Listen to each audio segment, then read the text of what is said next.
it doesn't matter how much research I do. It doesn't matter how much I dig. I will never, ever truly experience that. And so Yeah, I don't, and I can't have that understanding. right. It's just when you're, I think I've been used to it a lot, along with my other brothers and sisters, especially people of a darker complexion than me, always being the only one. And my entire life, I kind of just let that, it was just normal. But now that I've become more aware, and then a lot with the political climate of my country, it's it's very heavy now. And I notice it now when I walk onto a boat or into a room. I'm like, whoa, I'm the only Black person here, and it's become harder to deal with, because then I'm like, why not? Why can't you have two or three Black people on a boat? And that's what I love working in the Bahamas, because I see Black deckies and stews all the time on big boats, small boats, driving tenders around, and I'm just like, yes. Hey guys, like, nice to see you here. And they're just like, this is normal in our country, like, but for me, I'm just like, it's like seeing a fish out of water. And that's Let why me I really, ask you, I mean, one of the things that I noticed in every single one of your interviews is the feedback that the Caribbean is probably the easiest place to get work if you are a minority. The US is next, and Europe is the worst. yeah, I would agree. I would agree.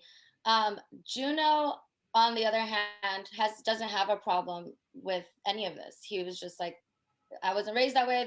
That's not my perspective. But like, I grew up with the water, and I'm just like, okay, that's great. What a privilege. Must be nice, and he deserves it. So with an exception of Juno, he was just like, I don't see the problem. But Yeah. I brought up some good things in our interview. I was like, well, you do have a British accent, so people tend to view you as more posh and educated already, and you are a man. So how could you notice any disparities if you haven't experienced them, no matter the color of your skin, So that was the only person that I felt that was like, I don't know about all of this hoopla over race, but I understood his perspective as well. So it was enlightening for me. Um, but yeah, I would agree that I feel like the Caribbean is the easiest place for people of color to find work. But also a lot of the deckhands that I know, like Ashton, and there's a guy named Tristan that works in Nassau at Bay Street Marina. They had to work at the marina for years, 2 to 5 years before they got on their first, like as dock hands, Wow. before they got on their first yacht. And they were smaller yachts. So Ashton, for instance, went to Fort Lauderdale recent. He comes from a family of captains, 5 captains in his family. He went to Fort Lauderdale to get his captain's license, and he just got his first gig, like on a mega yacht, that is on the West Coast going through Mexico and all of that. But it took 5 years of him, maybe 2 years of him being a dockhand, and 3 years working on the same yacht. You know what I mean? And I've just, so yes, and I'm just like, but it's harder for us.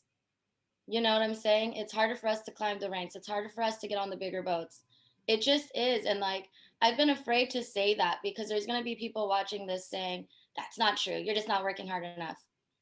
Because yachting has that mentality, like sink or swim, literally. Like, some people, maybe the industry is just not for you. No, it seems not to be, actually. Not because of my attitude or my lack of work ethic, just because we have to be better, brighter, smarter, faster, and know more than everyone else to get the same opportunities. And it takes longer. Yeah. And not to mention, some of these big ticket classes are so expensive. And the people that can't afford them are working on charter yachts where they're making $20,000 a month in tips. And if you can't get on that boat without this license, then what the fuck? Yeah. So I think I'm just calling bullshit right now. Even on, like, I'm looking at myself from last March to now. I'm like, my, what 1 year can do to someone. I feel wiser, smarter, but I feel less less hopeful, or, Positive. positive. I feel less positive. So that was another thing. I was like crying about diversity in yachting. I'm like, I remember telling someone that I was like, I don't want to lie to people. I don't want to sell people false hope. I don't want to be like, if we can do it, so can you. When now I'm starting to feel like maybe that's just not totally true. And I'm not saying it's not. I just felt like that in that moment, You know what, where I was Gabriela, I think sell a dream that's unattainable. for me, the whole idea behind you doing this show is to highlight exactly what is wrong and what is right. But if you are finding that there is a large disparity between what is wrong and what is right, to talk about the things that are wrong and to make sure that it is heard and those changes are made, that is what this show is all about. It's about changing things for you, and it's about changing things for those that come after you. And if people like you don't start talking out, because nobody before has done this, you are the first person ever in the history of yachting, to host a show or a column, anything in media, to talk about diversity coming from the diverse perspective. So you are making history.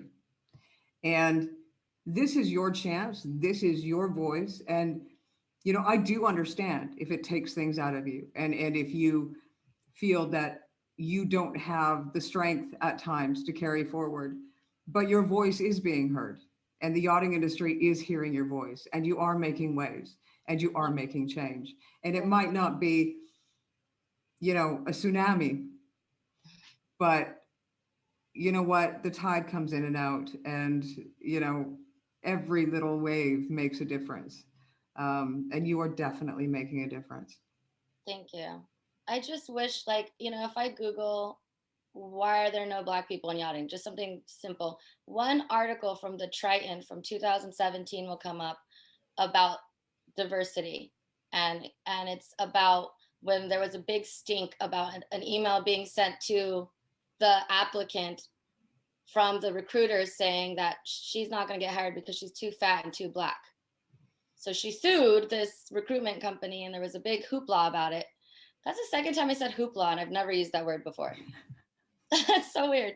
No, but like, that's the only article you can find about it. And then there's an article that pops up about Below Deck, where what's that captain's name? The gray beard one? I don't watch the show. One of the So. Below Deck captains said that it's not true, that there is diversity, and that your color of your skin has nothing to do with it. I thought that was very dismissive, and I was just like, well, that's fucking bullshit. You're a white man telling us that discrimination doesn't exist. Cool.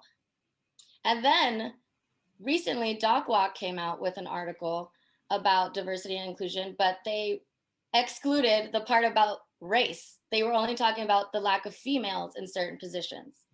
So there, I just named 3 articles about this, and that proves my fucking point. So, okay, like, sure, this is the only show that talks about it, but like, it also puts a target on my back, and some of my guests are tired, like scared of that too. And I've convinced people, like, like, it'll be fine, like, don't worry about it. But like, now I'm like, oh, fuck, well, maybe, you know what I mean? You know what? I have to be honest with you. I don't think it is putting a target on your back. I think what it is doing is it is showing what is going on in the industry. And there are definitely those yacht owners out there and yacht management companies out there that are saying, you know what, it's time for a change. They are changing. They are a younger demographic. We are looking at the ultra high net worth individual being 48 years old and younger. These people are much more aware. I mean, just generally aware, not only of diversity, but equality, sustainability, more in touch with the planet in every aspect. Right. And I think what is doing is changing things up, making people take a second look. And, the amount of companies that are hashtagging diversity straight across the face of the planet right now, and in yachting, makes me laugh. I mean, they all know that it's something that they need to do. So they're going to hashtag it but they're not actually going to do anything about it. There's just so many ignorant people in our industry. I'm losing my patience, honestly. Like, there's a very popular Instagram account that I follow. And I remember they posted something about the history of one of the British Virgin Islands. And they said, like, when Christopher Columbus discovered it and blah, blah, blah. And I literally was like, what about the Indian, like, or natives and indigenous people that were there before Christopher Columbus got there? Oh, well, I was just reposting it. Don't fucking repost shit like that. How about you start posting the truth? Yeah. You know what I mean? Let's talk about colonization. Let's talk about white supremacy and stop perpetuating it. Like, be honest. That's the thing. Like, people are just so ignorant that there's no honesty about what's actually happening. And people can't believe that something that happened in 1492 can possibly still be affecting my people right now in 2021. And that's the problem. Do you think that people are afraid? There's a certain amount of fear if they speak out on the side of right. Yes, because then it will discredit them and their reality. Because if they start to think, oh man, I only got this job because of my race or how I look, they're gonna feel like their identity is gonna be challenged. And no one wants to believe that they have a leg up or a head start because of their color of their skin. No one wants to believe that. They want to be like, I worked hard and I worked my way up and I paid for all the classes. Like, I deserve to be here. People don't want to believe, like, oh, well, maybe I did. And then admit it and change it and be aware of it now. Don't be like, people are just so firm and like, no, I deserve to be here. I earned it. But yes, that may be true. But maybe you also are there because the person that hired you looks just like you and only trusts people that look like them. You know? Yeah. So I don't know. I think that my attitude started to shift in October, actually. So remember my first time on the show, Toomey was interviewing me and I was on a yacht. Yeah. I was so excited. I was like, they have tattoos. They seem really cool and laid back. Like, this is it. I thought this was like my forever yacht. And my God, that went south so badly. And I never told anyone. Actually, I reached out to the Black Yachty WhatsApp group, freaking out. And to me, a bunch of women were like, chill, it's fine, don't worry about it. Some captains are pricks. It's gonna be fine. It calmed me down. But the thing was that I was threatened by a captain. Threatened. He threatened to destroy my career. He threatened to forward my CV to every recruiter and every captain he knows in the industry to make sure I never work again. And he called me an idiot. He called me useless. He called me a bitch. He said that I was a smartass and that I'm never going to make it in this industry. And I did nothing that warranted that treatment. I didn't. And I'm not bad at my job. I really don't know what was going on with him, but myself and the chief stew both got fired for the same thing. He didn't like that we would go out all the time, like on our off the clock, on our weekends. He didn't like it. It bothered him, whatever. He fired us both. With her, she's white. He was super apologetic. So sorry, I wish I didn't have to do this. I think you're great. I'll write you a letter of recommendation. I'm so sorry. But with me, he was going to ruin my career and make sure I never work in the industry again. And her and I were friends. And she told me all the things he said to her when he was letting her go. And it was such a stark contrast in the way he fired her and the way he fired me and the things he said to her and the things he said to me. He even went as far as to call the agency that hired me and drag my name through the dirt and made up things that I didn't do. So when I called the agency to complain about him, they didn't believe me. And they said, we're going to drop you from the roster. And after my network of friends that I've developed because of this show, everyone calmed me down. And they were like, he's not going to ruin your career. You know how many yachts there are? You know how many captains there are? You know how many agencies there are? Like, And he's going to make himself look bad if he's really going out of his way to destroy a green deckhand. Like, get a life, bro. You know what I mean? Move on. Who cares? But it really, I didn't realize how much it shook me and broke me, you know, because I think that I'm pretty strong, and I think that I am sassy. I'm an adult as well. He was a few years older than me. And no man is going to talk to me that way ever, you know?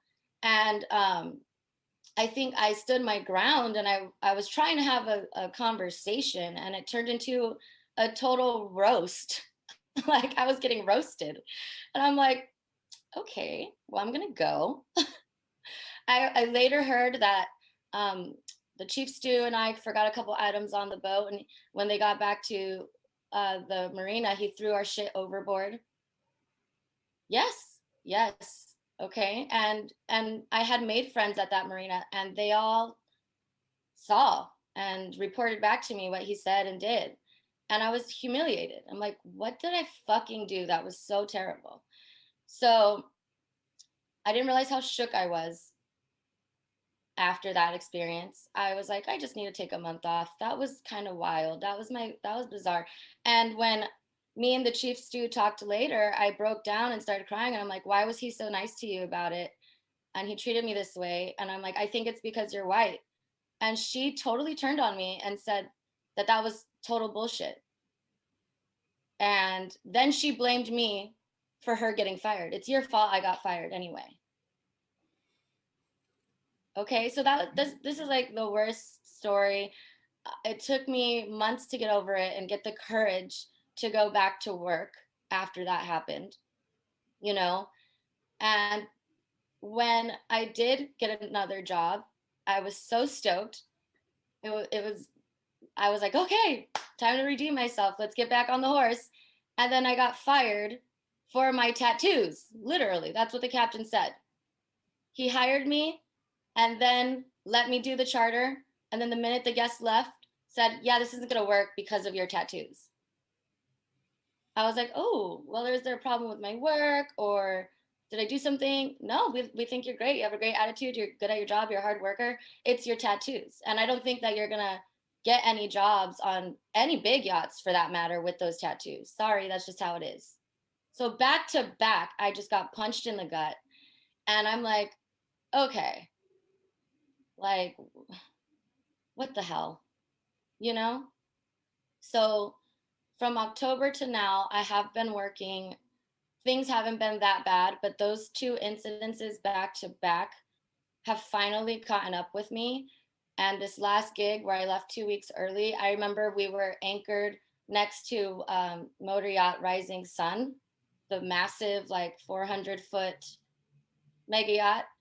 And we were like next to it. And I remember like looking at that yacht. And then my captain was like, hey, why don't you just go swim over there and hand in your CV? And we all chuckled. And it just naturally just kind of fell out of my mouth. And I'm like, I will never work on a yacht of that caliber. And then like everyone was like, what? And I was like, I will never work on a yacht like that, ever. Not even as a deckhand. And then one of the nice, naive stews was like, what do you mean? Yes, you can. I'm like, girl, look at my fucking tattoos. They don't hire people that look like me on those kinds of boats. Tattoos, my stature, my color, I don't know what the fuck. I will never work on a boat like that. And I said it so like apathetic, like I accepted this fact already. And everyone was like, oh, awkward. And I left a couple of days later, like sad. Like I felt like I just had this like aha moment, like, why did I say that? And why did it just come out so naturally? Like, you know? And it just kind of bummed me out. And some people will be like, well, working on those boats, it's not all it chalks up to be. It kind of sucks, actually. But it's like, that's not the point. I want to work on a yacht like that and then make my decision and choose to work on the smaller yachts with maybe programs with lower standards or whatever. But I want the option to decide what I prefer. Now, I don't want the decision to be made for me because of what I look like. Yeah. You know? So I'm not going to say that the boat I told you about in October where I was threatened by the captain, I'm not going to say I was the model employee, the model crew member. I did make some mistakes, and I learned my lesson. But like I said, the way I was treated was unwarranted, you know? And I couldn't help but think, only because there was another person that got fired for the same reason, that I got treated like that because I'm Black. And maybe this captain is secretly racist. You know what I mean? And maybe doesn't know he's racist and has all this aggression towards me, and he doesn't even know why, you know? And it's just taken 6 months to just chip and chip and chip and chip away. And it really just got to me last month. I was, you know, I just, I was like, I don't know if I can do this anymore. And I definitely don't know if I can host a show talking about how great this industry is and how other Black people should join if I don't want to lead my people off a cliff. I want to help my people. I don't want to lead my people into more trauma. And that's how I was feeling a month ago. Now I'm kind of like, I feel back to my old self, but I don't know. I still am processing like how I'm going to move forward, what type of jobs I'm going to apply to, which ones I'm going to take, how I'm going to present myself. Like I picked up day work this week, and my first thought was, should I take out my braids? You know? And then my second thought was, if I show up to this job with cornrows, are they going to immediately think that I'm ghetto? Why am I thinking about that? I'm just going to go clean a fucking yacht. It's like detailing a car. What does my hair have to do with anything? But that was my first thought. And that lets me know that like I'm still not fully healed from my last couple of experiences, you know? Because I shouldn't be thinking about that. I should be thinking about the job at hand, not, oh, let me hurry up and take out my braids. Well, you know what, Gabriela? I think for me, um, your show isn't about encouraging people that look like you to come into the industry. Your show is about highlighting to the industry what changes they need to make. And I think that is so important because there is no way that change will ever be made. You know, Rosa Parks, prime example, she sat down on that bus and she didn't get up. Mm-hmm. You know, if change is to be made, somebody has to talk about it. Somebody has to open up that conversation. Somebody has to continue to talk about it. More voices need to you know, participate in that conversation, and then change will be made. I definitely agree with that, but there's also a thing of um, we're afraid to sound like we're complaining. We're afraid to make ourselves sound like we victimize ourselves. We don't want to sound we don't want to come off ungrateful or we don't want to sound angry. There's a lot of reasons why people aren't speaking up, and then there's also um the like colorism. Like I like you say to me, like I'll never understand what you're going through. That's how I feel with my darker brothers and sisters. Like I will never understand what you're going through. And maybe if I was a darker complected Black woman, I wouldn't want to say anything either. I would just be like, look, I finally got a position. I'm just gonna fucking keep my mouth shut. Like, because it was hard to get here in the first place. Right. And unless we hear more of those perspectives that are being completely honest, like it's really going to be hard to convince people that there's actually a fucking problem, you know? Well, I think it's 2021 and it's time. Yeah, we're tired. I'm tired. Yeah, it's time for a change. I mean, we're talking diversity, we're talking equality, we're talking so many different things that the world has, you know, even just sustainability and the environment. For goodness sakes, it doesn't matter what color you are or what sex you are. If we continue to ruin the environment at the stage we're doing it now, we're all going to be dead anyway. Yeah. So I think it is time in 2021, with what we've experienced in the last year, to really regroup and take a look at our fellow mankind and just say, you know what, we have to figure out how to save the planet, and we have to do it together as one Mm-hmm. people. We're all human, and we need to work Yes. together to make sure that we save the planet. Yeah, it's time. There's there is an abundance. Why don't we want to share with other people? Why don't we want to help other people get ahead? Like, there's enough to go around. Like, I don't come from this place of like, there's not enough for me, I need it all, I'm gonna get it. I don't come from a place of greed and just like me above everyone. And that's the problem with like our westernized societies. It's all about capitalism and self-happiness. No one cares about the common good of everyone. Yeah. And I think that it's an old model, it's exhausting, and it's just not right. It's just not right, you know? It's time to turn a new page. Like, this story is old. It's 400 years old, and I'm over it. Do you know what? I don't think you're the only one. I think that there's a lot of people out there that will watch this that will feel the same way.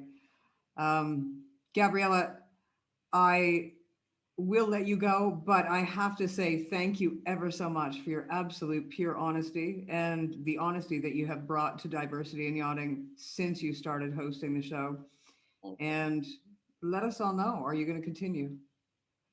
Yeah, I'm going to continue. I've been reaching out to people this week to interview, so stay tuned. Thanks for letting me tell my story. You know, it was a long time building up, and it just came to a head, and I just wanted to crawl into a hole. So thank you for supporting me and listening to me and being like a shoulder for me to cry on. And, you know, I really appreciate you giving me this platform to share and meet people. So thanks. I'm always here for you. And you know what? I'm going to let you close out the show because it is your show and you're coming back strong. So you close it out the way you normally do. Thank you, everyone, for tuning into another episode of Diversity in Yachting on Yachting International Radio. I am your host, Gabriela, and we're joined today with the lovely Rhea, and we can't wait to see you next week. Stay tuned.